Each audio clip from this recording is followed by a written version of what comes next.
Hello, everybody. Welcome to the Positive Pessimist Podcast. It's Wrestling Wednesday. I'm your host, Tim Gaither. My guest today is Kevin Klemm. Kevin Klemm was one of my favorite wrestling coaches growing up. He coached at Stanford for about 4 years. He was the head assistant coach there. He coached some of the best guys to ever come out of Kansas: Eric Aiken, Zach Robertson, Joe Johnston, Sonny Fight, Gons Medina. The list goes on and on. He was one of my favorite coaches growing up, very positive individual, and a great guy, and I'm looking forward to talking to him, so let's bring him in. What's going on, buddy? Not too much. How you doing? It's a beautiful house you got there. Oh, thanks. Yeah, where are you at in California? So I've been in Mountain View for 17 years. Okay. Wow. How far is that from Hollywood area?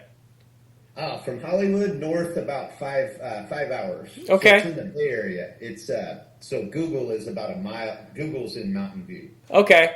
Awesome. Well, I'll have to come visit you sometime. I head up that way sometime. Nice. Yeah. So it's right. It's about 5 miles from Stanford, or 5 to 10 miles. Okay. Which is where you coached for 4 years, right? Yep. Yeah. Cool, man. Yeah, that's what brought us out here. Brought us out there originally. Okay. So you just stayed after that. Yeah. Okay. Yeah. Once I visited and got a taste of the weather, and once we got there, we weren't going back. Yeah. The weather is enough reason to live here. Yeah, it was a reason to find a reason. Yeah. Are you still coaching anywhere? No. I help out. Jake Tannenbaum is from Kansas. He's from Blue Valley North. Okay. And he wrestled at Cal Poly, and he coaches a high school, and he's a part owner of Smash Gym. Okay. And so he has some wrestlers, real good guys, and I go by and I help him every now and then. I'm going tomorrow, so I'll show some technique for 45 minutes or an hour and get fired up. Yeah, awesome. Good for you. They're lucky to have you. I was just saying in the intro that you were always one of my favorite coaches growing up. You had this calming influence on me, and even if you weren't coaching me, just seeing you at the tournament, I'd be like, there's Kevin. You were a great coach in that regard, and I know how great of a coach you were, but I don't know much about your own career. Like, how did you do it? When did you start, and how did you do in high school and college and all that? Yeah, so I started wrestling when I was 7 years old, 6 or 7, on Long Island. Okay. And my father got my brother and I into it. I've been thinking about this a lot. I always think about how I started in wrestling, and especially, when you connected with me about the podcast. Yeah. I started thinking about how we met, and I've thought about the whole, the beginnings of the club at West so many times. So I could talk about this for days. Okay. And so we played football in New York, and every sport that we got into, my brother was old enough to do it and really wasn't real eager to do it, but did it. He tried football and wrestling, and he wrestled all through high school. But he didn't really love it. He was more mechanical. But every match he had was a pin. Oh, wow. He decked about 70% of his opponents, and then when he got against the real good guys, he usually got decked.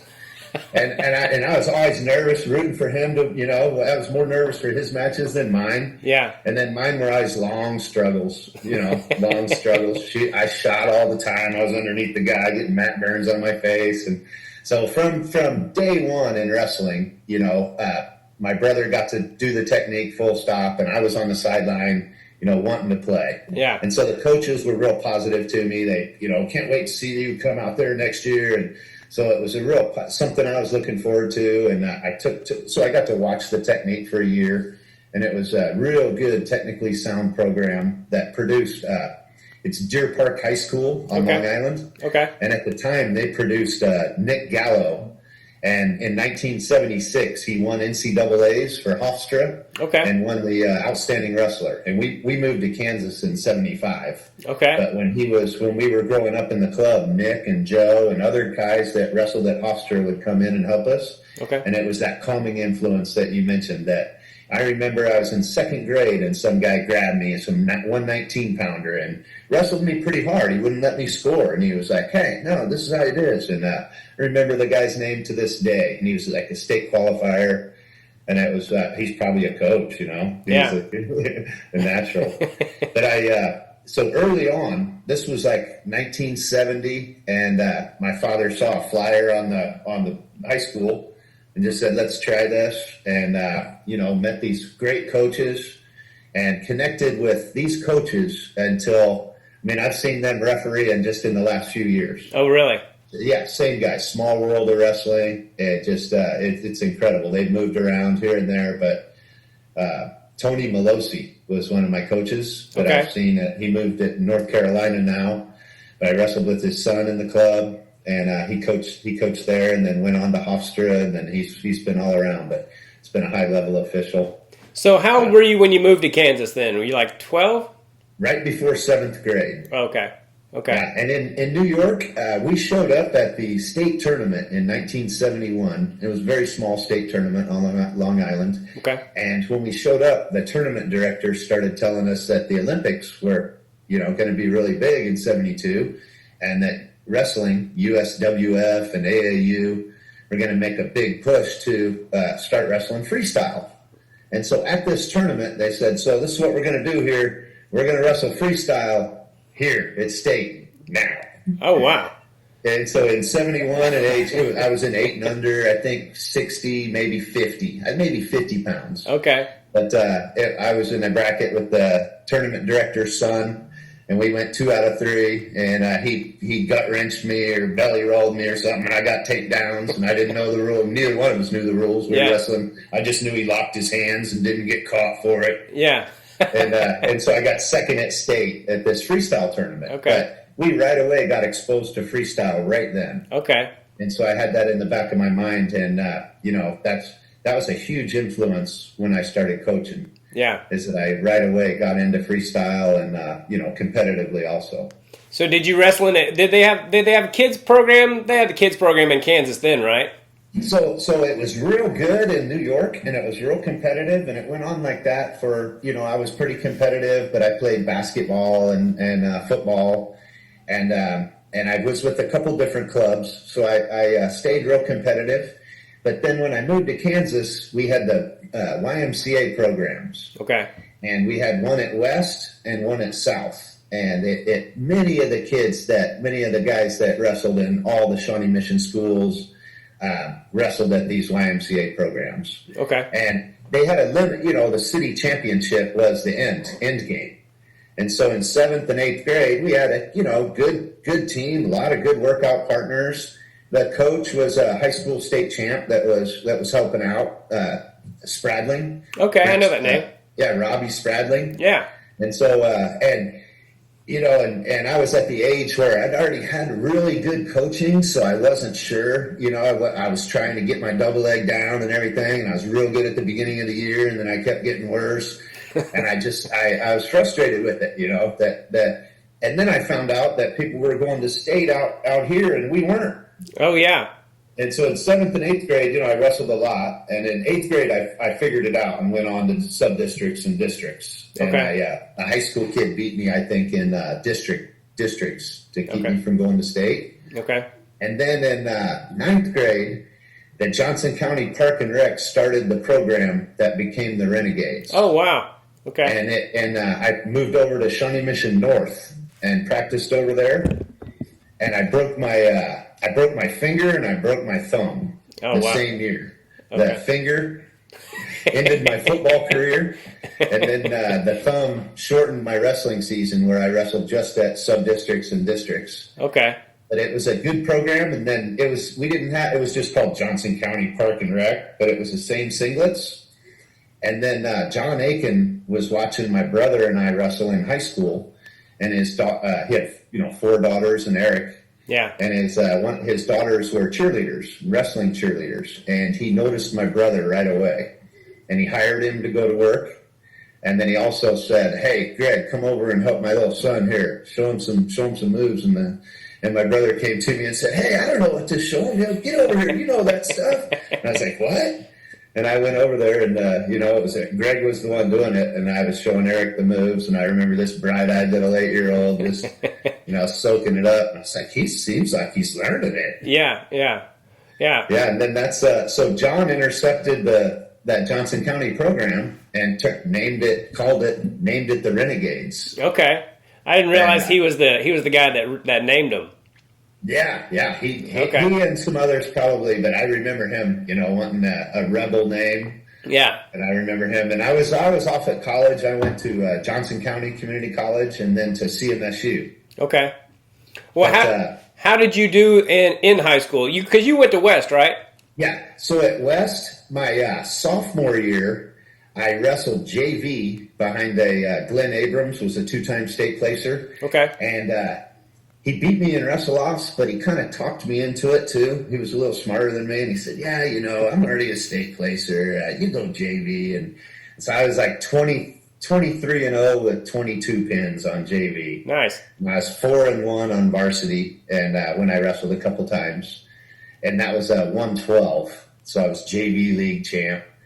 And then I, got into the weight program, and we had a good team. We had a real good program. Of course, the weight program at West was great.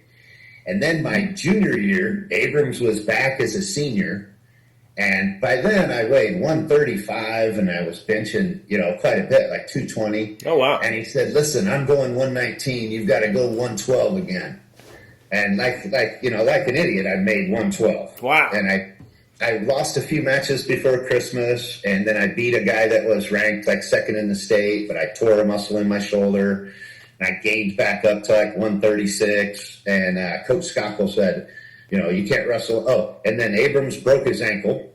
Okay. And so I thought, I'm going 119. And then Harper, my best friend, was like 2-0, and Skockle said, no wrestle-offs, you go back down.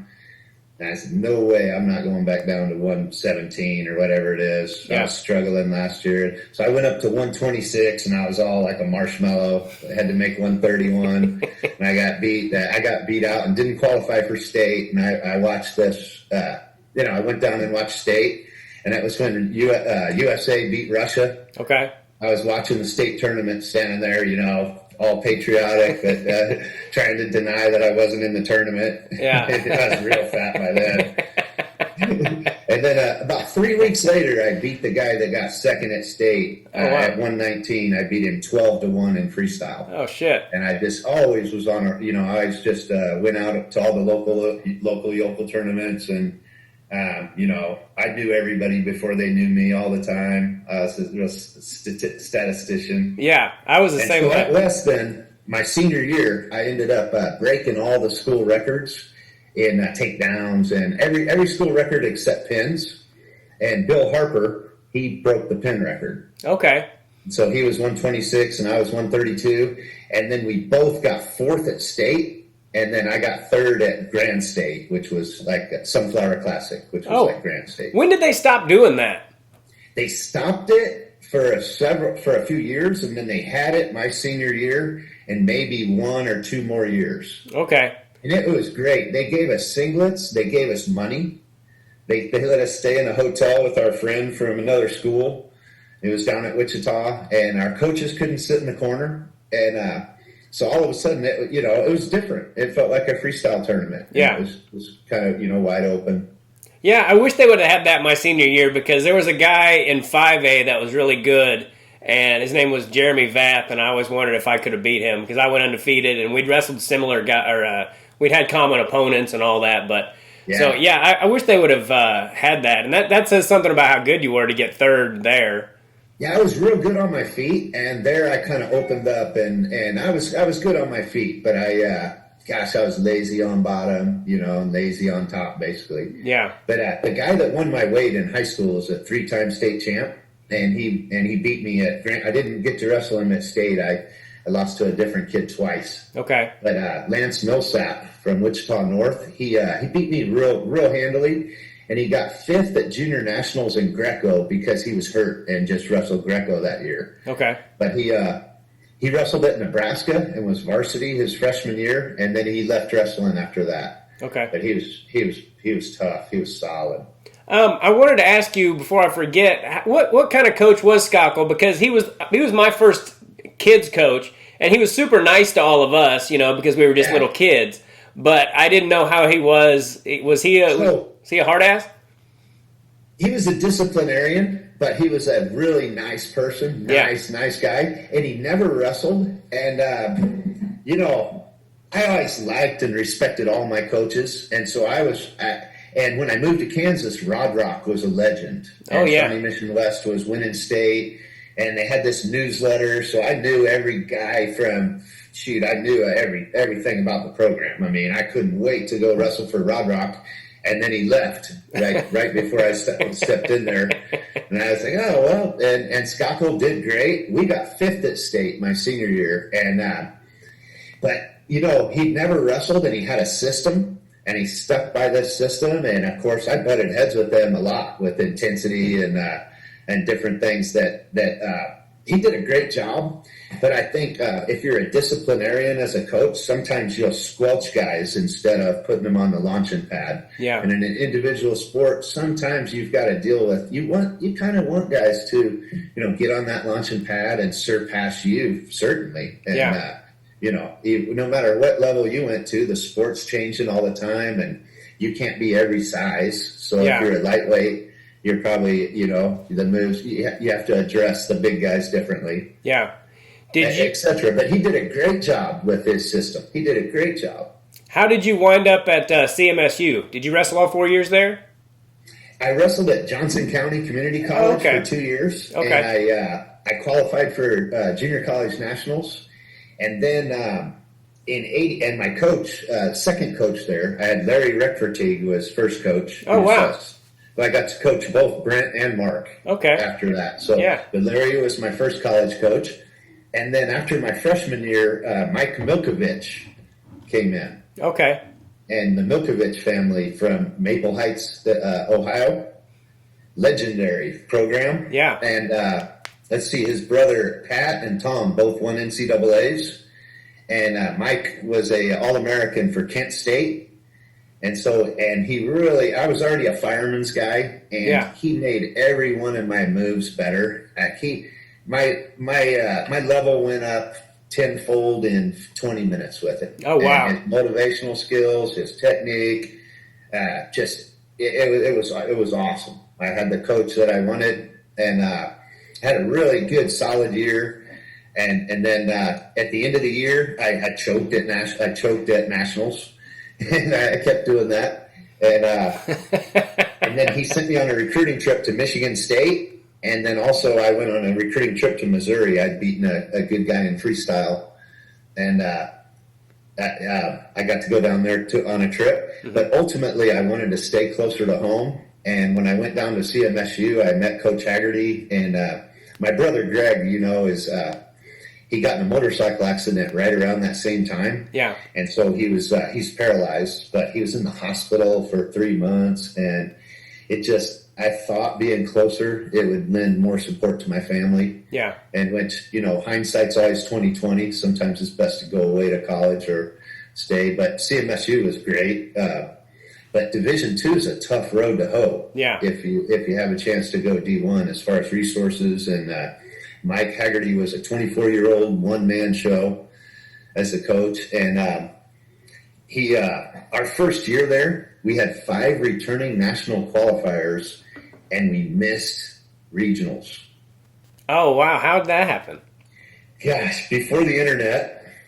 And the basketball teams both won NCAAs that year at CMSU. Oh, wow. In 1984. And the athletic director, he was off at the Final Four. He was out, he was gone.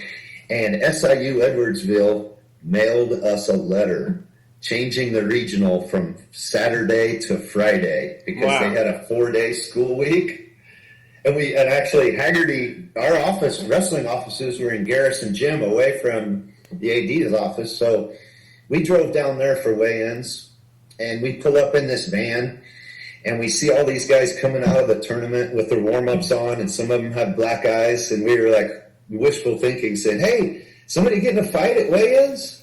Look, they're wearing their, gosh, it looks like they got in a brawl. And then somebody said, man, the tournament looks like it might be over.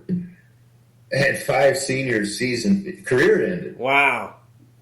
And oh man, that was hard to recover from. And we were the second best team in the regional. SIU Edwardsville, they were a dynasty.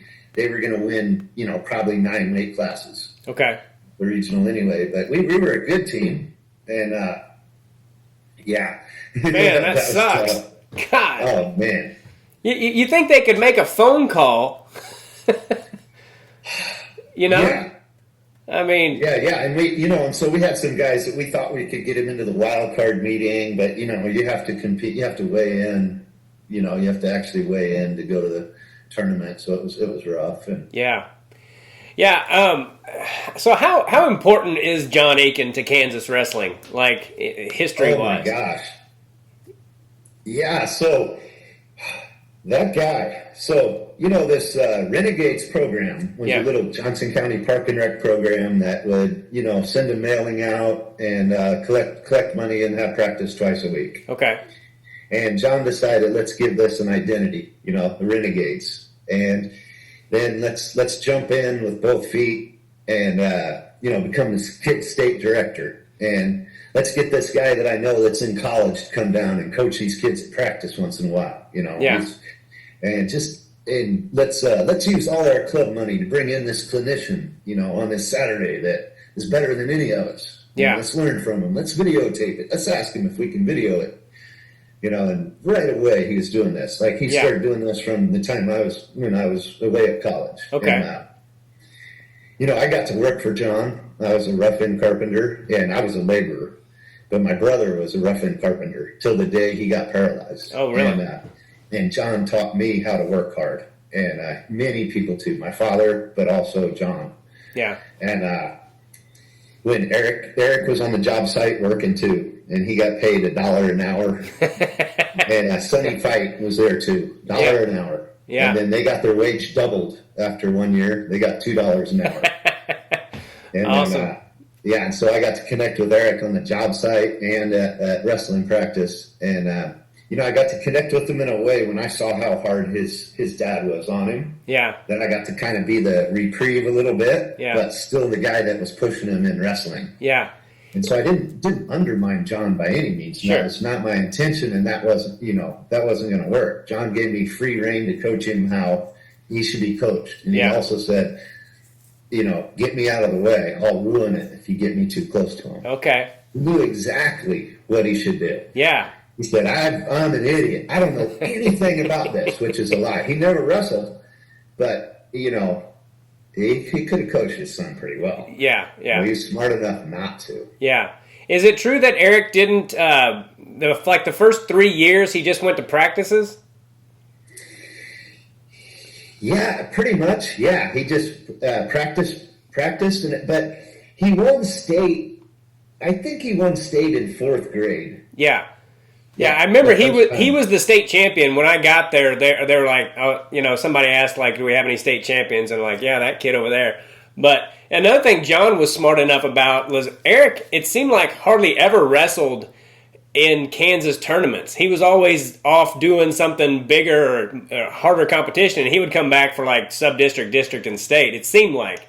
Is that pretty accurate? Yeah. Once he got to a high level and connected on the national circuit, John was smart enough not to just come by and try to show him off, And it looked like, why aren't you wrestling him? You think, but it was a really good strategy. Yeah.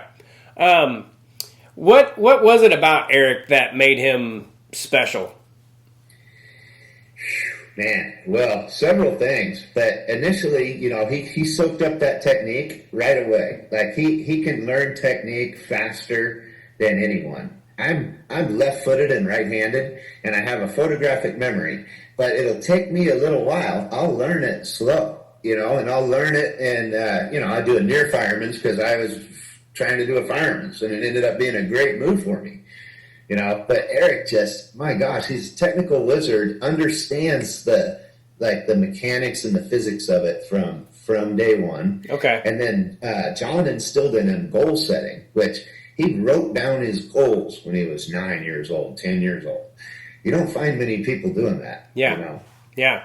Yeah, he had a goal that he fulfilled right then, that he set at age 10 to get a college scholarship and to graduate from college with, on his own nickel. Yeah.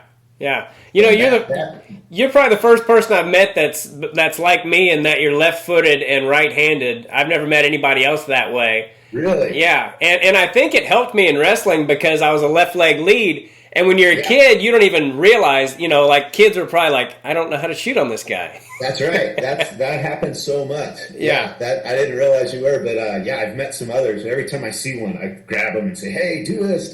And yeah. Well, I wish there's a lot of things that there's one. I always ran out of gas too. Third period, I was dead. And you told me, it was after my senior year, so I've been wrestling my whole life this way. I was wrestling Mark Reckford taking a freestyle practice, and you go, "You're not breathing, Timmy."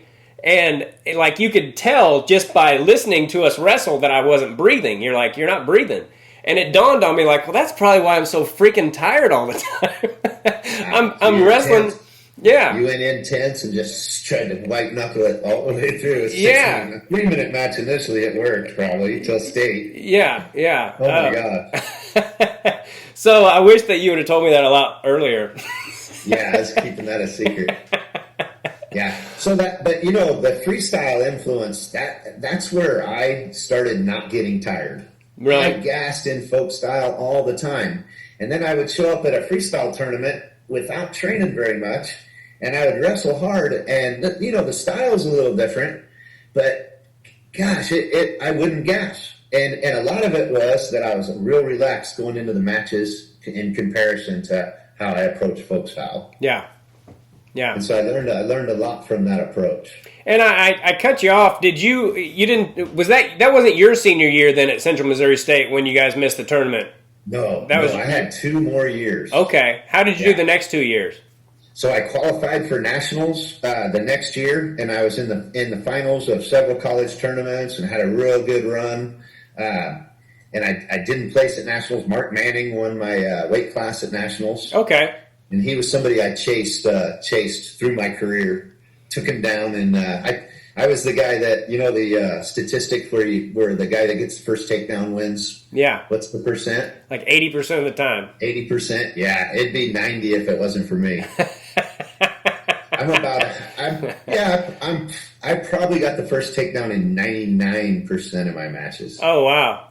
Yeah. Yeah. So I came from ahead to lose almost 30% of the time, which is terrible. But I won way more than that, and I got ahead. Yeah. And so that year at CMSU, when I went to nationals, I hit a lot of 5-point moves, and I got up 5-0. Okay. Instead of 2-0. And that helped. Yeah. That helped quite a bit. And then, I gassed, but it was crazy. I was one of the hardest workers in the room. I always did extra. I overtrained. I overtrained for the most part, basically, and I got real nervous.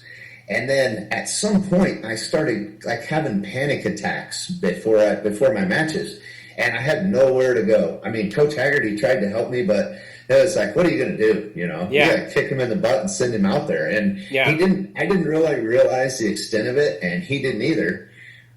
But there were some times when I almost didn't go out on the mat and wrestle. And then other times it was easy. It was just, it just came naturally. So I saw a sports psychologist that helped me tremendously. Okay. And a few times I captured that where I saw my opponent getting nervous before the match, and I just ran right through him. And I had that glimpse for a little while. And then after that season, I wasn't supposed to have another year of eligibility. And I went back and I found the Johnson County Community College records that that I hadn't wrestled enough matches, and I got a waiver, athletic waiver, and I got another year. And so I went back and wrestled a 6th year. Nice. Basically.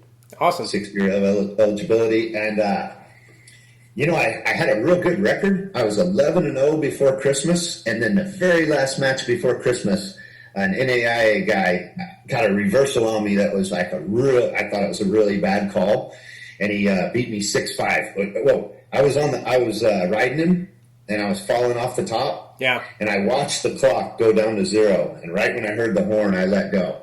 And the ref's real good friend of mine, 2 reversal. I was like, what? And he actually put his jacket on and left in the middle of the dual meet, and then he wrote me a letter later saying that he made a bad call. Oh, wow. And I was like, whoa, 11-1. Yeah. But anyway, that year I ended up getting hurt a couple times, and I wouldn't miss practice. I was too stubborn. I was getting numbness in my arm whenever I would shoot real good. I would get a hot shock, and so I kept trying to wrestle through it, and then eventually I ended up getting beat in wrestle-offs when I was one of the top ranked guys in the country, and I was like, I think I was 20-2. And I was trying to talk Haggerty into going with me because I was the 6th-year senior, and I ended up having to go up to 158 for my last tournament. Okay. And I got pinned by a freshman at regionals at home with I had 99 wins, and I was going for my 100th win. Oh wow! And that's how my college career ended. Oh wow! That was it. That was the end of That was it when you got beat out of the tournament. Yeah, 158. And I was a small 50-pounder, honestly. Okay. So. Yeah. So when you wrestled Manning, was that 150? Yeah, 150. And the first time I wrestled him at a junior Olympic tournament up in Lincoln when I think it was right after junior college. So I was 20, and I didn't know who he was, and he had just transferred from Lincoln to Omaha. And I had one loss in the tournament, and if I beat Manning, I'd be in the finals, and if I lost to him, I was going for 5th and 6th. Okay. And my dad cornered me. And that was the only time my dad had ever cornered me. Whoever was cornering me had to leave. I was one of the last guys there. And Manning was big. He was a big 149.5 pounder, and I was a tweener. I was a 42 pounder, basically. Okay.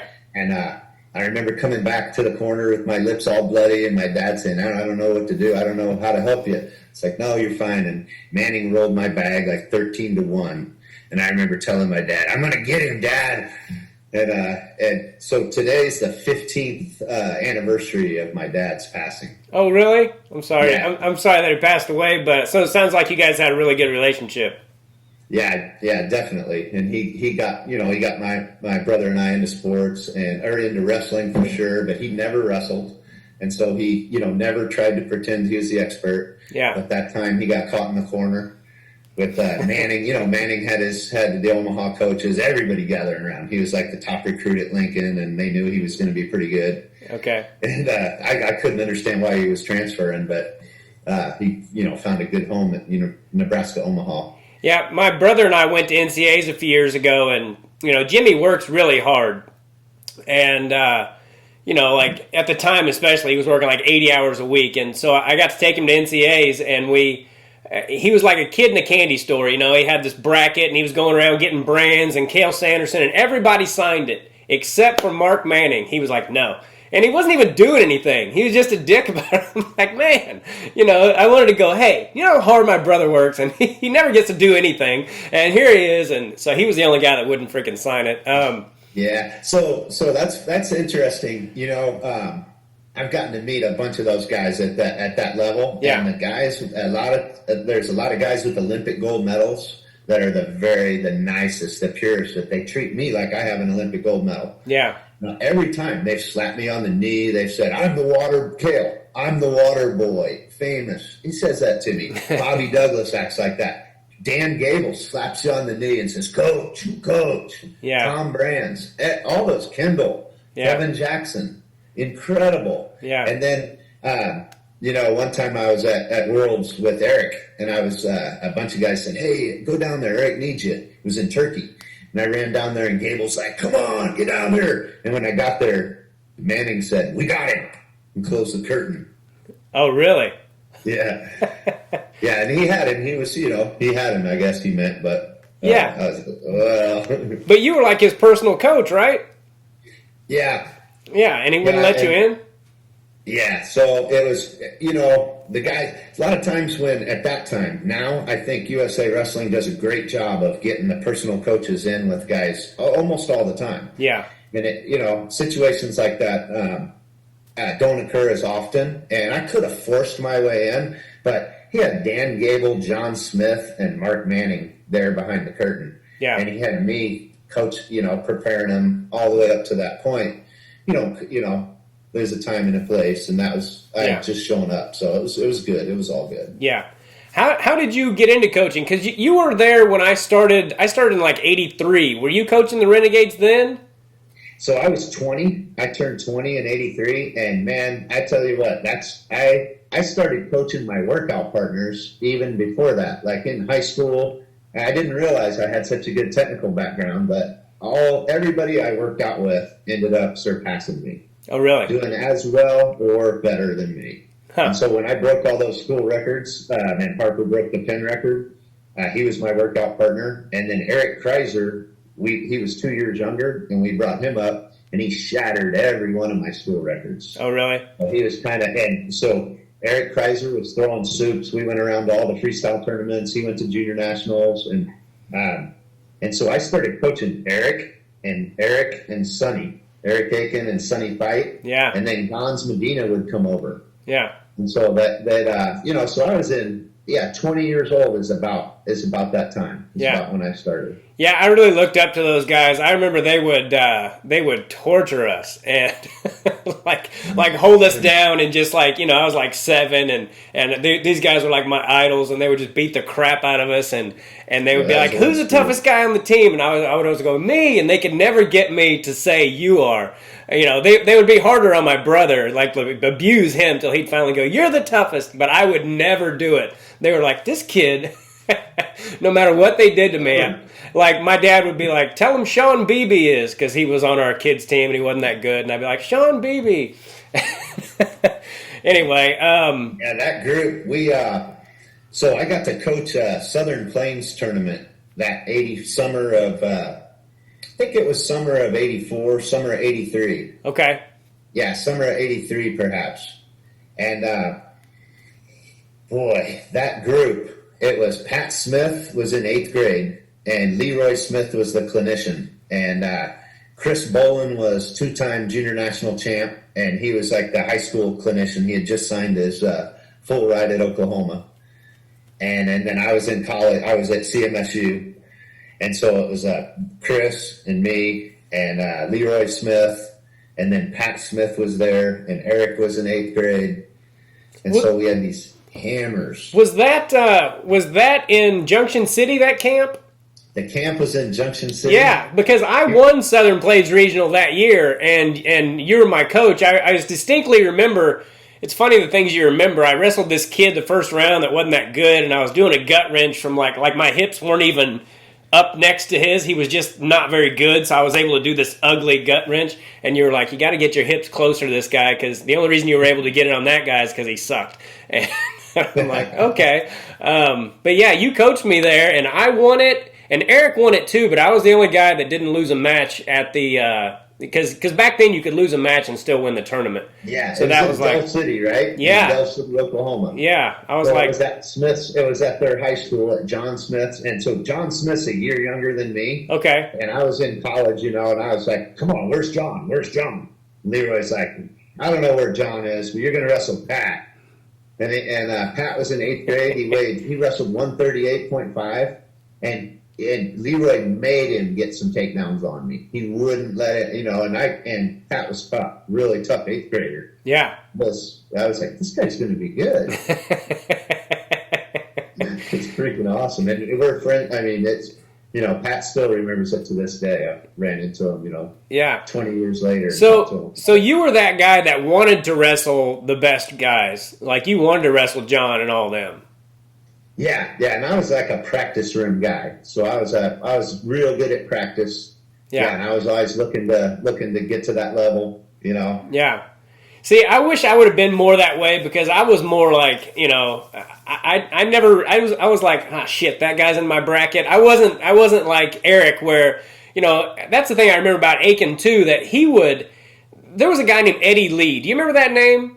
Yeah. Oh, yeah, I remember Eddie Lee. Dude, he was good. He beat Eric pretty bad a couple times, and I remember watching it and being like, because Eric was my idol, and I'm like, how is this guy? I mean, he teched Eric. He beat him 7-0 one weekend, and then the next weekend, I thought it was going to go different, and he teched him, and I'm like, holy shit. And then when I had Eric on my podcast, he told me that he ended up beating Eddie Lee, and he was just that guy. Like, if somebody beat the crap out of Eric, you give him a couple of months and he'd be beating the crap out of that guy, Yeah. Whereas I wasn't that way, and I always I was always jealous of that, like that mentality.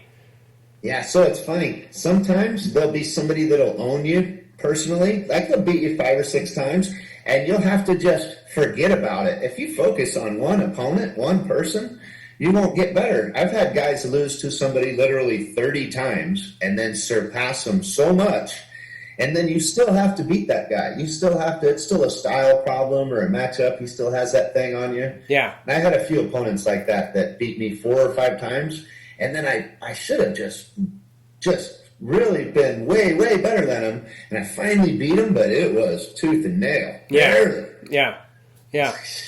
You coached some great guys out of Kansas. Not just Gons and Sonny and Eric, but Zach Robertson, Joe Johnston. You coached him too, right? Yep. What? So that first wave of kids, that Sonny, Eric, and Gons, and your group, so when Eric was going into high school, John wanted to move the club over to me-age. And so he started East Kansas in 1985. Yeah. And that was right when Cadet Nationals was starting. So it was the first year of Cadet Nationals. And I remember I was running around partying, and John was saying, I'm going to Allendale, Michigan. We're leaving in 20 minutes. You going? I was like, I cannot driving up to Allendale now. And they're like, well, you're missing out. And he was fired up. And then pretty soon they sent me pictures of all the plaques. And Gons won cadets, and Eric won both styles, most falls in both styles, and OW in both styles. Oh, wow. Like, wow. And so the gut wrench, I was telling those guys from day one, from 83, don't even do a gut wrench unless you can trap the guy's arm. That's the way to do it. Trap his arm. And I thought, gosh, I was kind of right about that. Look what's happening. Yeah. But, of course, you got Eric and Sonny and Gons and John's focus, in the beginning of technique. But I believed that the technique I was showing there was something to build on there. Yeah. And so I was away at college, and John hired Paul Krameyer. I remember that name. He's a 3-time All-American from Northern Iowa, and Eric's size. And one time I came home, and Doug Schwab was there. And this was in the me-age room, and Doug Schwab, he had just won Tbilisi, and he was 40-7 as a 118-pounder, and he was just beating the tar out of a 112-pound cadet Eric. And Eric, and he was just giving it to him. And I was like, come on, man, let up. And John was like, no, let it go. And so that was one time he had. And then Krameyer was the same kind of intensity. And he coached the club and took those guys to a really high level. He got guys to, go out and run 400s and do things they wouldn't do. And he attracted, a big group of guys. And then he in 1988, at the Olympic trials, Krameyer was one of the top contenders, and he hurt his neck. Okay. And Eric won world trials at the same time. And so he went to junior world championships, and he got 9th, and then he came back and won the OW at Fargo. Wow. It was Cedar Falls. Okay. Wow. That was 1988, and Krameyer got kind of burned out after that. He hurt his neck, and it's hard, but his he'd done so much with it I think it was time for him to, raise his family and earn a living. Yeah. What else about Eric made him special? I mean, just from like a mentality standpoint. So from the time he was little, he planned on competing until he was 35. Okay. He said, I'm going to be that guy out there, gray hair, competing. And then you go forward to 2007, and I was with him at Nationals. He hurt his back. Anybody else would have dropped at World Trials. Anybody else would have dropped out.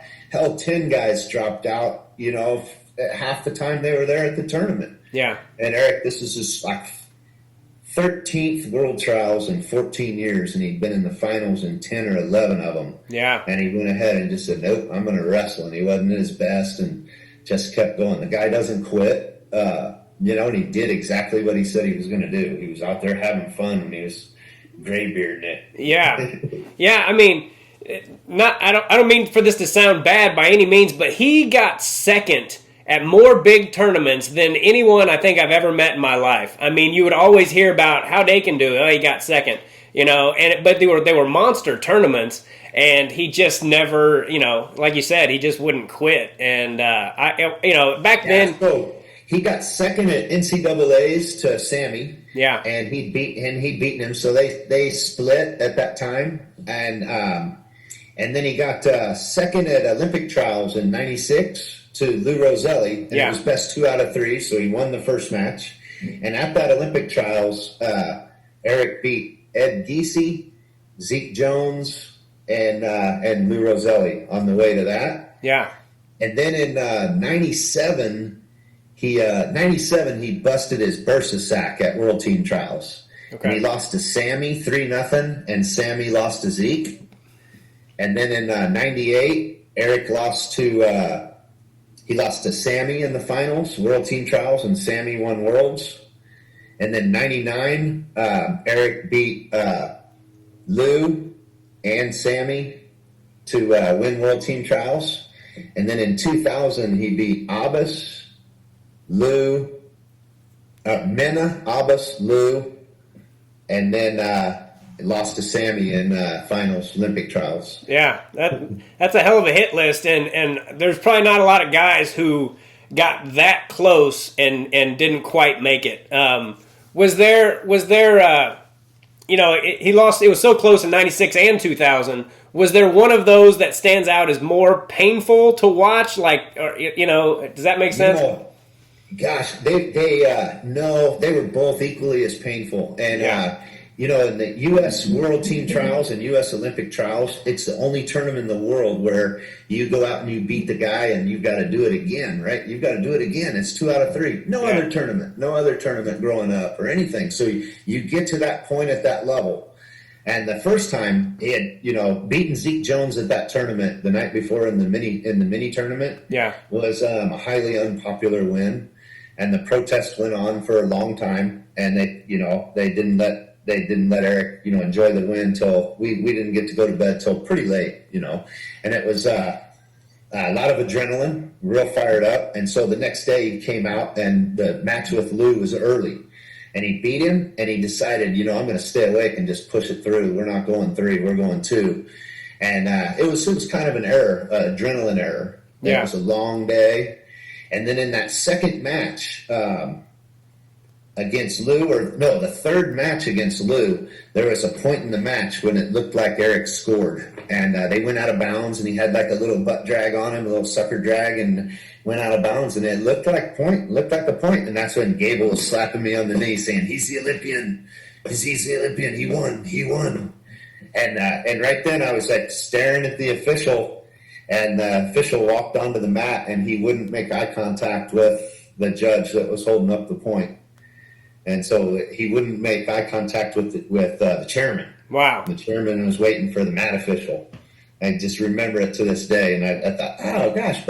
And then later I went to Gable, and he knew what I was wanting to ask him. And he said, they were looking for something a little more clear cut, because almost right after that, Lou scored. Eric slips on the mat, and Lou scores almost then a few seconds after it, where you had to go back and look at it and say, what happened there? That happened so fast. Yeah. So that one was it looked like he won and he didn't win. Yeah. And then the other one was those guys had known each other for so long, where Sammy won Worlds, Eric won it back, won the spot back from him, and it was a true rivalry. But Abbas was in there too, and Lou was in there too, and Mike Mena was in there too, and all these guys are some of the best lightweights in U.S. history, all at their prime at the same time. Yeah. So Eric wrestled, better than he ever had in his life, and better than almost any lightweight had in his life at 2000 Olympic trials. Yeah. At some of those matches, it was incredible. And, left it all on the table. And so that one hurt even more, because it was right there, and, all or nothing. Yeah. Truly all or nothing at the Olympic trials. Man, I would love to see those matches. People don't realize how lucky they are now to be able to watch all that stuff. Because back then, I would sit, even at NCAAs, I had to wait for 3 days to look in the Kansas City Star to see who won it or whatever. This is real interesting. So how the meet? So I was in there, in the fire, right? I'm in the fire, and for 10 years or 12 years in a row, Eric was the first match at the semifinals at the Open in Vegas Saturday morning. After you're in Vegas from Tuesday, you go to the regional and you coach, and everybody stays up all night or close to it. And man, you're coaching all day, and then the open starts on Thursday morning, and so you're helping guys weigh in. And I mean, if you're doing all those levels like I was, and I knew that I was the only one that had to get up Saturday morning and have my guy ready for the biggest match of his life. And he was literally in the semis 10 years in a row. Wow. And he was the lightweight, the first weight class, and he was the first, usually, after 5 years, he was the top seed. So he was the first match. Yeah. And so I, woke up nervous Saturday morning, and then he wins, and you're coaching a guy in the open finals. Is it, sorry to interrupt, is it just as nerve-wracking to coach as it is to compete? Man, well, it is. It is for me. It is. It's very nerve-wracking, but, I couldn't really handle it competitively. I choked. And coaching, I could really stay calm and maintain and be not nervous. Okay. For it. But it's look, you anticipate if you're gonna win something, you plan to be there at the end, and so you anticipate all these things that are going to happen, and there's a lot of chaos on the way to a national title. Yeah. And it's a lot of the best, most competitive guys want to win it. Their coaches want to win. The officials are some of the biggest fans in the sport. Yeah. It's a little fishbowl all of a sudden. Yeah. Is it cool to watch Bill Harper out there reffing? Yeah, it really is. Yeah, it's awesome. He's one of the best. Yeah, absolutely. Yeah, he's great. I've got to have some good conversations with him, and I'm honored that he still remembers me and all that stuff. So we started reffing together, and in that same year in 1983, and we reffed at Junior Nationals, and then in '84, I wrestled in the Olympic trials, and when I didn't, Manning beat me. And so I didn't qualify for the final trials, but the final trial tournament was in Iowa City, and I was an official there. But I was too young to ref, but I had my whites, and I just went, and I was on the mat for Lee Kemp, Dave Schultz, sitting there. Awesome. All those matches, I was right there for all of them. Yeah, that's awesome. Same question about Zach Robertson. What made him special? Man, I tell you what, that guy, he really didn't get tired. And so when you would, other people practice was hard, where, running was the worst part, or the conditioning was. If I asked Zach how practice was, he'd go, it's just conditioning. And when you're running around a gym with him, or you see guys running around, all of a sudden you notice this person that can just go faster, easier. His hips are a little more narrow, his feet are a little bigger, and he just... You see like a greyhound. And you see had a little smile on his face. And so at practice, he goes hard, works as hard as anybody, or tries to work harder than everybody.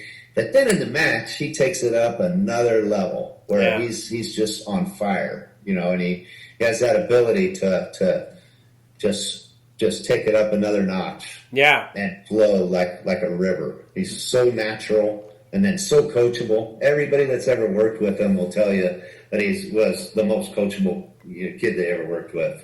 Yeah, I'd like to get him on here sometime. His older brother was on my college team for a year, and he was always telling us about how good his little brother was. He was like, my brother's an 8-time kid state champion. He's going to be a freaking badass. And he was right, 4-time undefeated. He was an 8-time, either a 6 or an 8-time kid state champ when he moved to Blue Valley. And so I started coaching him in the 8th grade, and his dad asked around, and he found out that, I had a good kids club right then, and, he brought him to me, and Tim Serbasic had him at Blue Valley Northwest, and man, we worked together with Zach and his parents, and that kid, he was a joy to coach, and right away, everybody that was in the room got better, but he, it was the kind of thing where every day you take it back to square one, and he wanted to earn it every day. And that's the kind of kids you like to coach. Yeah. And so he's, just a true pleasure to coach. Would you say that there's two kinds of kids? There's either there's a guy that's really talented, and then there's a guy that works hard, and then occasionally you get the kid that does both, and that's when you get something special. Would you agree with that, or? Yeah, everybody can learn to work hard. I think the working hard is a process, and it's when Jay Robinson says, my concept of hard work, and you have a concept of hard work, and those two ideas are miles apart.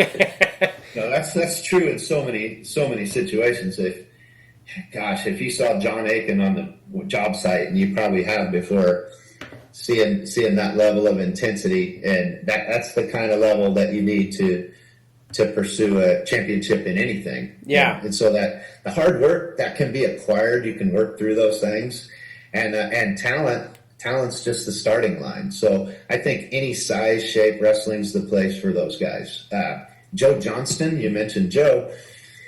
He started wrestling in second grade, and he wrestled a lot. So he wrestled hard. He didn't not wrestle. He jumped in and did everything we asked him to do. But he didn't win a tournament until 8th grade. Wow. So he got third a lot. He lost his first match at almost every tournament and would come back smiling and get third and beat that guy. It was like, Joe, you should have beat those guys.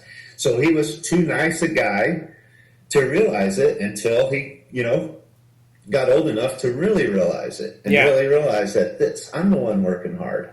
I'm the one that deserves this. And so a guy that had beaten him 6 or 8 times, all of a sudden Joe's running past him. And when Joe got his scholarship offer to Iowa, people came to me and said, come on, he's not really going to make it there. And I was like, what? I wouldn't send him. No, his coach, his parents wouldn't, and I wouldn't send him. They had him targeted specifically. They watched what style he wrestles. And then when he was at Iowa, he was getting beat pretty bad in the room. He was getting pummeled pretty bad. And I went up to the Midlands and I watched him wrestle. And he got beat. Yeah, he got beat 15-3 by Matt Gentry. Okay. And when he was in high school, he had beaten, when Gentry was in college already, Joe beat him in freestyle 11-4 at FILA Junior Nationals. Okay. And then in between that time, and then Matt beat him. And then I went to him and I said, Joe, they're getting ready to put you in the starting lineup, man. They're getting ready to put you in. And they had a senior that was struggling, and they were just waiting for Joe to not be so nervous. They were just waiting for him to attack and do what they knew he could do. Yeah. And pretty soon, like a few weeks later, they put him in for a dual meet, and it was against Minnesota at home. And that's when he pinned Luke Becker, the NCAA champ, and Joe's jumping up and down on the news. And I watched it last night. It was awesome. Yeah, man, I called that shot. No, really? Joe believed in himself, and Tom and Terry and the Zadeks and Jim Zaleski, Coach Zaleski, they all believed in him. And I knew it. And so sometimes when it looked totally different. It looked like a disaster when you watch that match with Matt. And you thought, gosh, what is this? So some people would be close to quitting, and this guy was close to pinning the NCAA champ in the first period. Yeah. So that's mental toughness. That's something that you can't learn that. You're not born with that. Yeah. That's an acquired process. For Joe, it was. Did he win NCAAs? Second. That's right. Yeah. He got second. That year, he didn't place. That year, it was in Kansas City.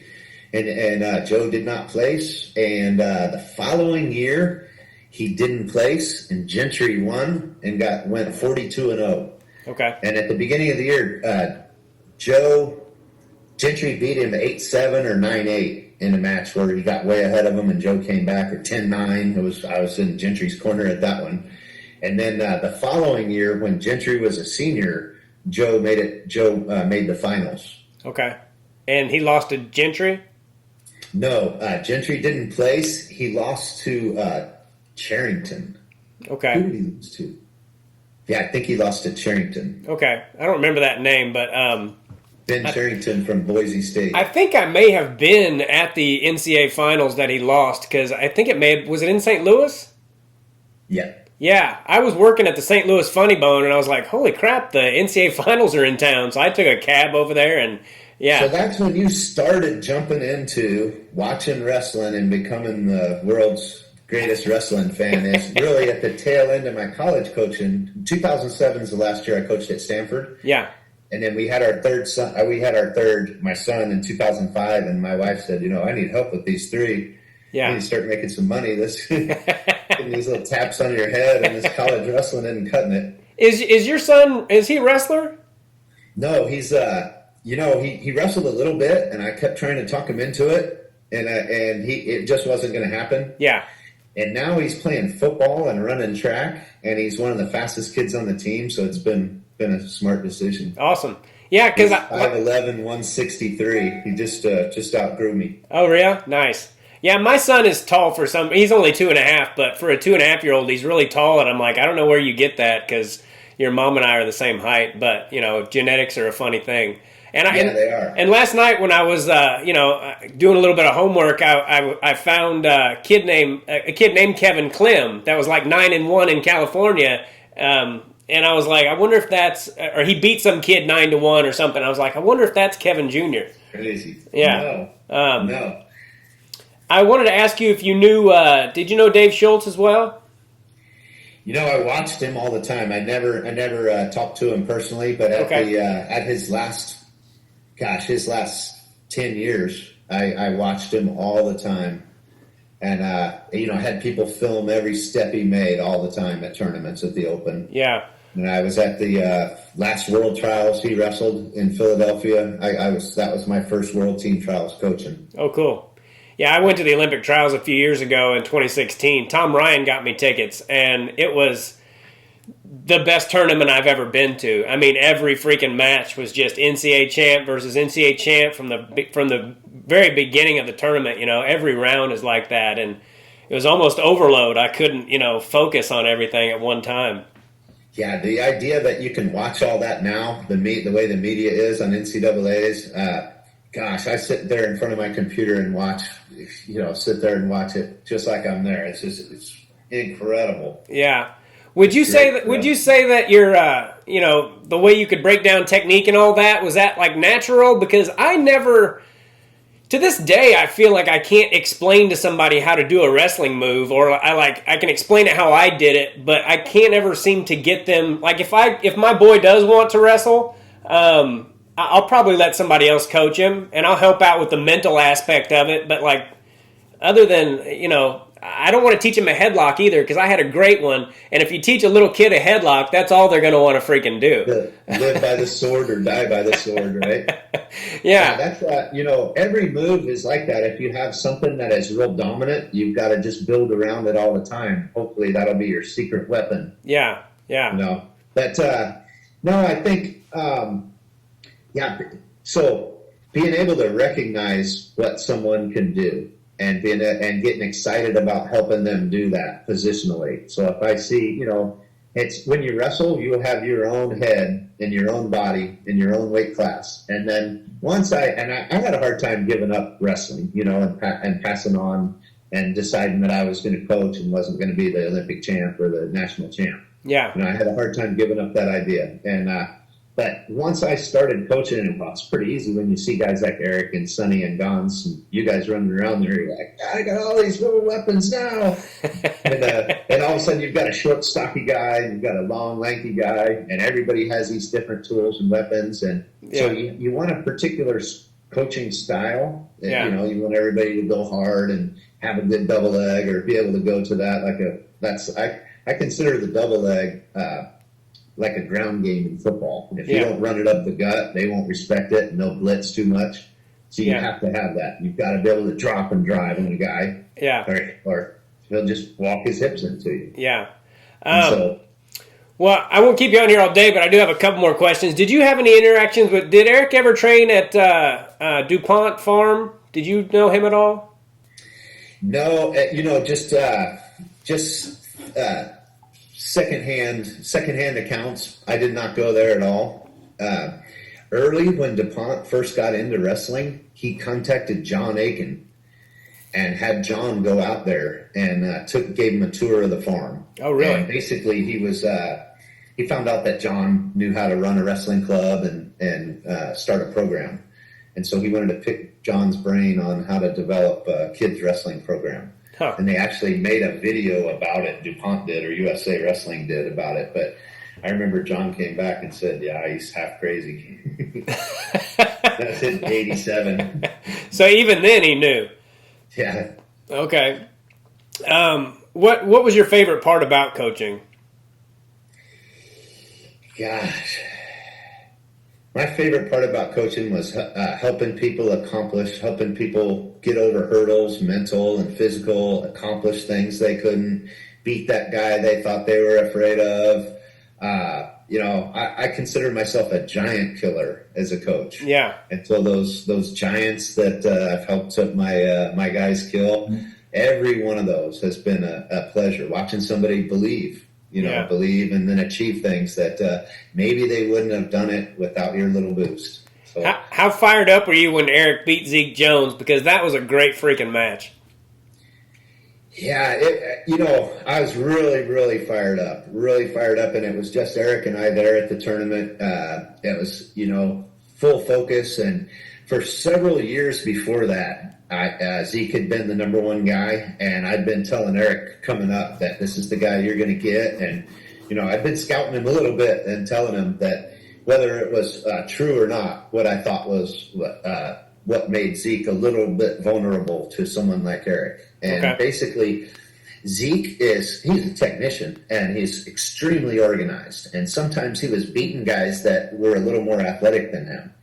And a lot of times he would beat him with tactics, conditioning, or control of the pace of the match. It seemed like it's more than conditioning. And so I noticed that Zeke wanted to take a break once in a while because he didn't like chaos. He wanted to be in control of it. And Eric's the master of chaos. And so if he could drag it into the street somehow, it was his chance to beat Zeke. Check out when he wants to take a break, drag it into the street. Well, it got drug out into the back alley.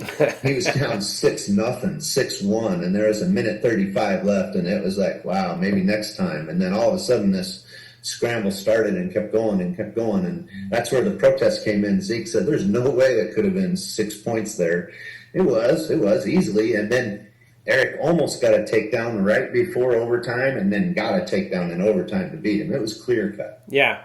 There's a moment in that match too where I need to watch it again, but you can see like they give Zeke a takedown or something that, or maybe Eric got a takedown that they didn't give him or something, and you can see Aiken thinking about it for just a second, and like that was bullshit. But then you also see him just go, I gotta wrestle. It doesn't matter. I still gotta go. I mean, I could see just that thought process in that amount of time, Yeah. And it seemed like that's where he won the match, because if he would have let that get to him, he probably wouldn't, I don't know if he would have won or not, but that was a big point. And then Zeke beat him the next year at Orlando in the semis at the Open, like 3-2. And I thought Eric had him there. He had a really good chance, and the match stayed a little too slow paced.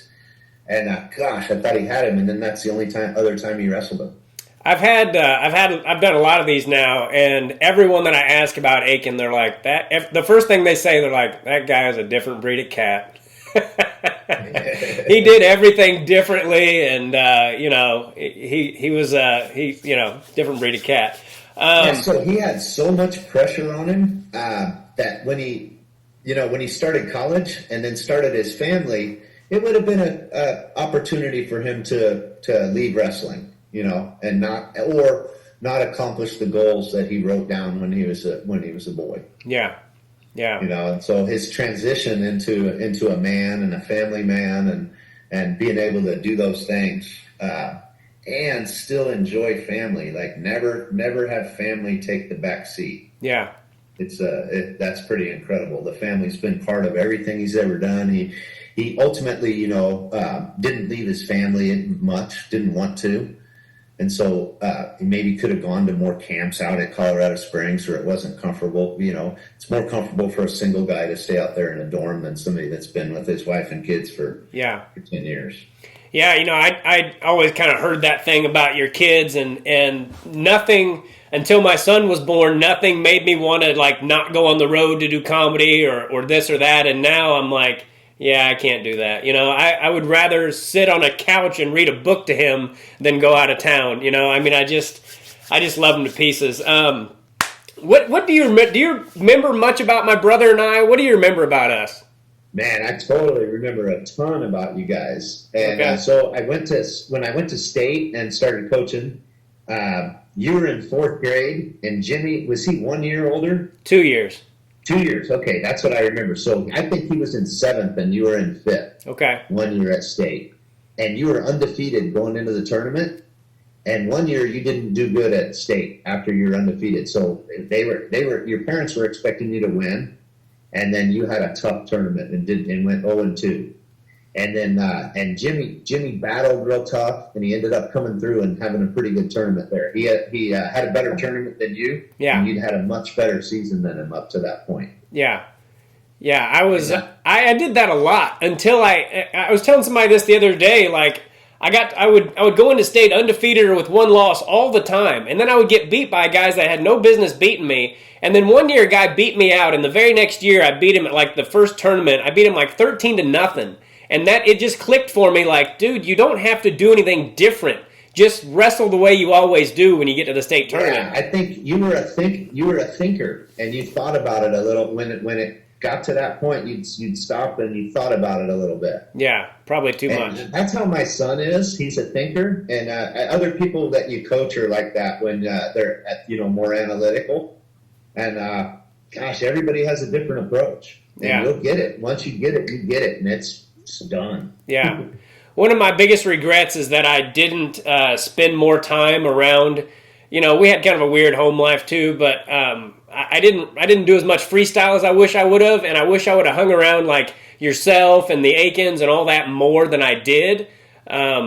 Because I still to this day wonder like how good I could have been if I didn't have these mental hang-ups. And see, that's the shame of Eric going over to MH is that I went to West, and when I was coaching the club, out of most of the kids that I coached, I coached kids from probably 18 high schools, and for a while West was one of the only schools that I didn't have kids from. Yeah. And I was like, gosh, that's where I went to school. I want to coach there. And the West guys didn't freestyle as much, but when you're winning and you have a good program, it's hard to change. It's hard to fix what isn't broken. Yeah. But I saw that was holding some guys back from, being able to get to that next level. Yeah. And then Sean Swander, and this, back to your brother, with, so in his high school career, he didn't end up making it as far as you at state. Like he had a hard time at regionals or something. My brother?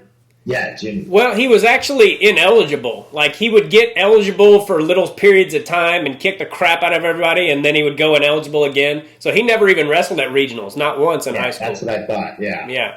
Yeah. So you ended up, you came through big time. You're a state champ, and and so he felt in comparison, he felt like he was a failure. And then later, when Jimmy came over to the club and started wrestling freestyle, I kind of lifted him up a little bit, and it was when you were already moved or you were in college. But I think I was in college. He started getting back into it a little bit. And it was pretty cool to reconnect with him. And that's absolutely the best thing about coaching is helping people turn their lives around. Because a lot of people get chosen to coach the winners and get to work with winners all the time. And at Stanford, you get to work with the most elite of the elite, the chosen ones. Yeah.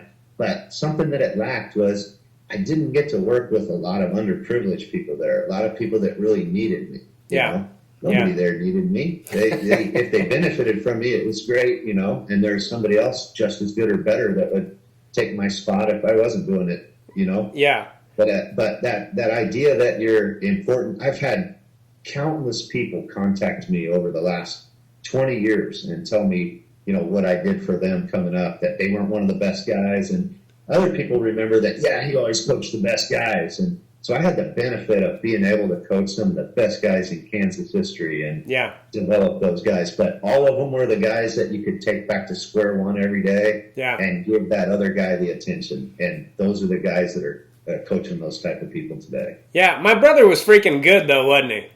He was really talented, really special. Yeah. Wrestling,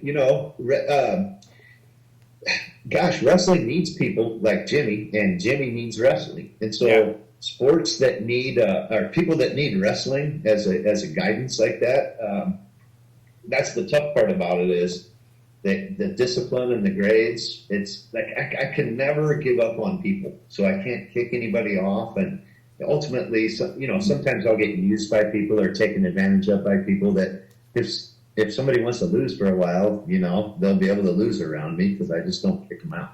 Yeah. But winners attract winners, and that club, that culture of wrestling and hard work and expecting to win and, bettering yourself a little bit every day and helping others, that service, it comes through. Yeah. Jimmy was one of those guys, too, that never got freaking tired. I mean, he could run for days, and he came back for a little while. And at age 35, he hadn't been on a mat in I don't know how long, and got in shape just by running around a track, had nobody to wrestle with, entered some college tournaments. He went into overtime with some kid ranked 5th in D2. So, I mean, he could just flat out wrestle, He was just that kid. Yeah, and I was all about getting up by 5 and hopefully pinning somebody. But if I didn't pin him, I would end up.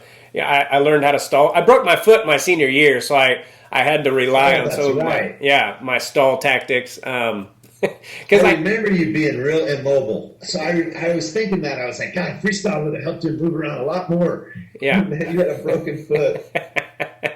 Yeah. Yeah. I really only wrestled my junior and senior year. I had a kind of a tough start with Coach Leonard because my brother was so good, but he was never eligible. So when I got to high school, he was like another Gaither. He was really hard on me right from the start. I remember him going around and introducing all the 8th graders that he thought were all the freshmen that he thought were going to make an impact on his team. And there were like 3 of us, and he said something real nice about all of them. And then he gets to me and he goes, Timmy Gaither, 3rd at state last year, 37-1. Welcome to high school, Timmy. He was like already mad at me. I'm like, I haven't done anything yet. But my senior year at West was Leonard's first year there. He was really? Assistant coach my senior year. Okay. Yep. Okay. And he came from Warrensburg, Missouri. Yeah. So then I ended up going to school there. Yeah. And I ended up, there was a time I did not like him at all. And then by my junior and senior year, our relationship changed. Like he realized like he should quit being so hard on me because of my brother. And I quit my sophomore year. And anyway, we ended up getting pretty tight, and I wouldn't change any of it, because especially the way my senior year worked out, it was like kind of dramatic and all that, and we lost state as a team by half a point, So anyway, I'll let you get out of here. But do you have any advice for a new parent? Because my boy's 2.5 now. Man, gosh. So my son, he was really athletic and looked like he should try everything. And everything we got him into, he would catch on right away and look like he was the best guy on the field and then lose interest and not want to do it. Huh. It happened with basketball, t-ball, wrestling. He wouldn't listen to us when we were trying to coach him at all. And that finally we took him to a tournament, and it was a 6-person round robin, and he got pinned 5 times in a row. Oh, wow. It was a couple girls. It was a terrible experience. I should have pulled him after 2, and I was having somebody else coach him, and he wouldn't wrestle after that. So then, like all of a sudden, when he's in middle school, he started running track, but he was so nervous that his sisters are real fast, and they were good softball players. His one sister's real, like county champ in the 100 meters. Cool. And so he would just back out of everything and be afraid. And I thought, gosh, that dog won't hunt. What's going on here? And then all of a sudden, his friends talked him into playing football. And I thought, no, this isn't going to go well. And his very first game, he returned a kickoff like 65 yards. And that was on JV. And then now he's on varsity. And the first 7-on-7 game, he caught a bomb for a touchdown. Nice. And so now all of a sudden, he's like lifting weights all the time. His life is that. And I thought a year and a half ago, I would have said, no way, this guy's stuck on the computer. I failed. And I don't think I succeeded because he's playing football, but this is crazy at what a late bloomer. And like Joe not winning a tournament until 8th grade. Yeah. So even if he, like, I think your son's a natural. I think I saw something about the fireman's carry. No, he hasn't. I don't know if he's going to want to wrestle or not. I mean, he's too young to really tell, but I don't think that was me. Oh, okay. Yeah. I thought I saw something on some kid doing some little thing. I was like, man, that looks good. What is that? But, man, anything he does, like he's trying to get your acceptance, and so it doesn't matter what it is. If he has your acceptance, then and if you wanted him to be a great wrestler, he would do everything he could to be a great wrestler. Yeah. Like my son wanted to so bad, he thought, And once I realized, man, what's really important is what he wants to do. Right.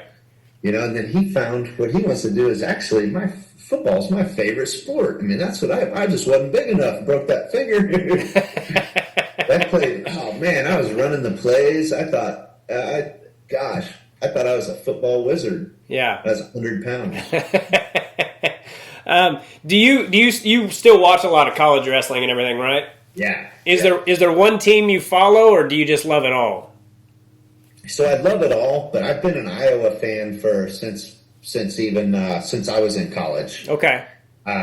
So I was an Iowa fan before I met those guys, and then I got to meet them all, and it just justified everything that I knew about them. Yeah. And then the whole time I've had Eric and Zach both at Iowa State, so I've had so I've grown to really love Iowa State, and I got to meet Kale and Bono, and got to watch those guys coming up, literally from the time they were kids. Yeah. And high school kids.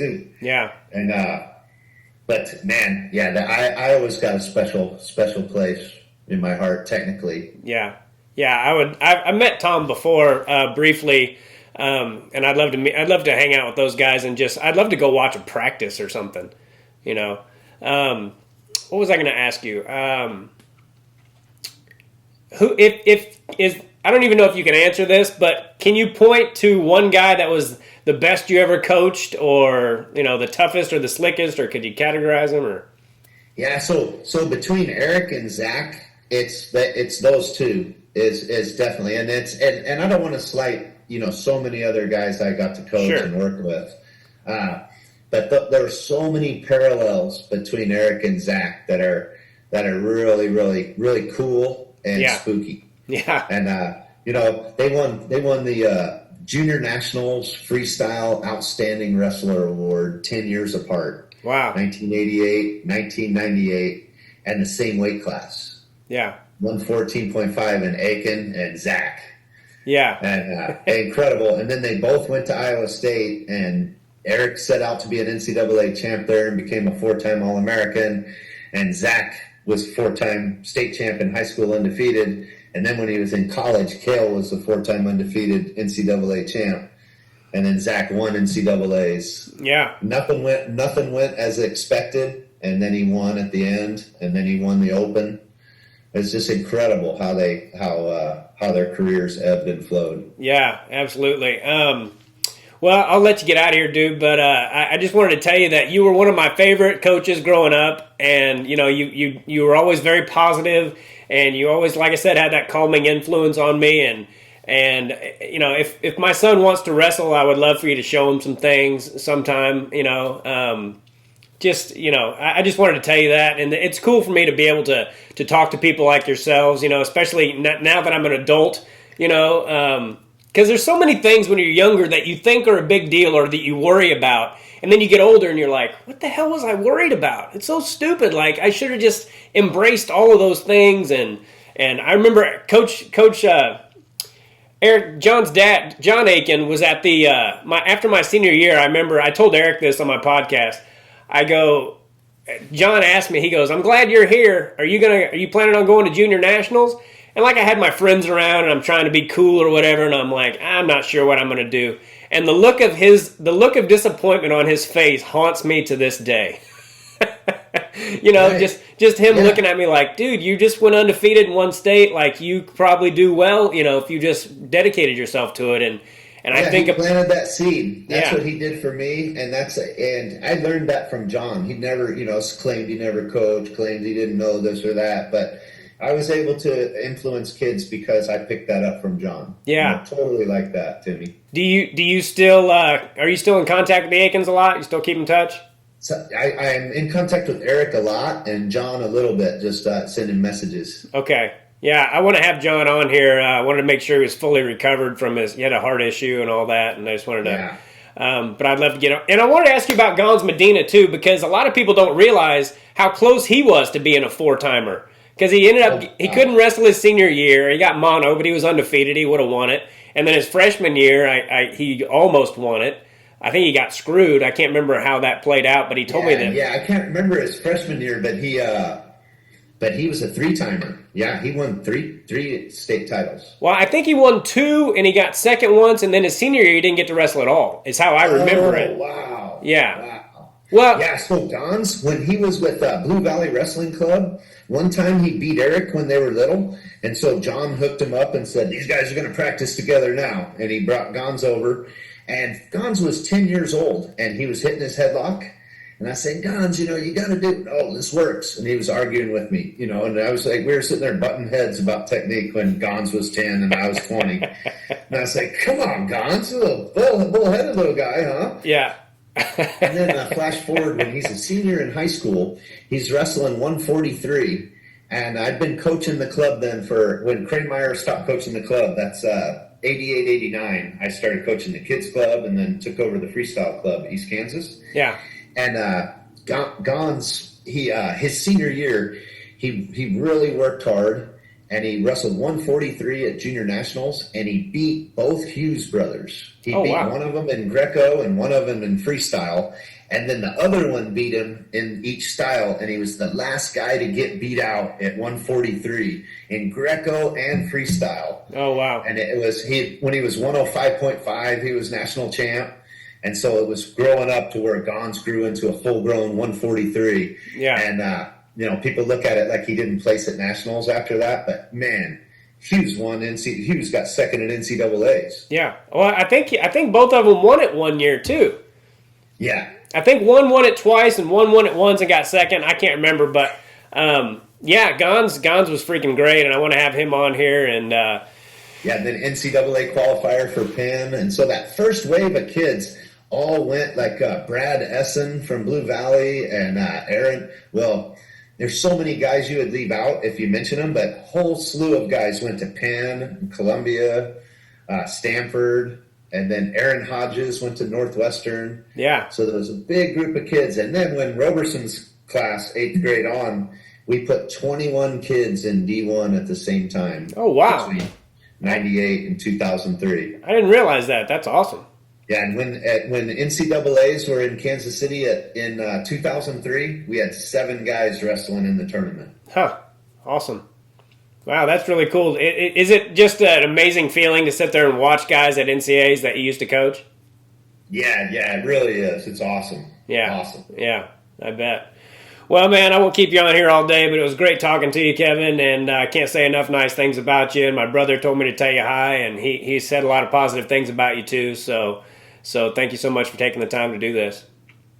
Well, I appreciate it, Timmy, and keep up the good work. And I look forward to watching you sometime up on the stage. Yeah, man. Thank you very much, Kevin. God bless you.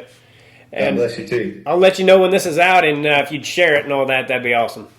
All right. Thanks, man. All right, brother. God bless you. We'll see you later. Yep. See ya. Bye-bye. Bye. All right, everybody. Kevin Klemm. Hope you guys enjoyed that conversation. I really did myself. I couldn't say enough nice things about that guy. He was great at technique, and like I said, he was really calming influence on me when I was younger, and I just think the world of him. So thank you so much for tuning into this. Make sure you go to Making It Happen, MACANIthappen.com. Help out little Bo Macon. And my website is timgaithercomedy.com. All my social media is on there. And make sure you subscribe to the channel if you have not. And I think that's it. God bless all of you. Take care. Bye. Do us both a favor and click on that subscribe button.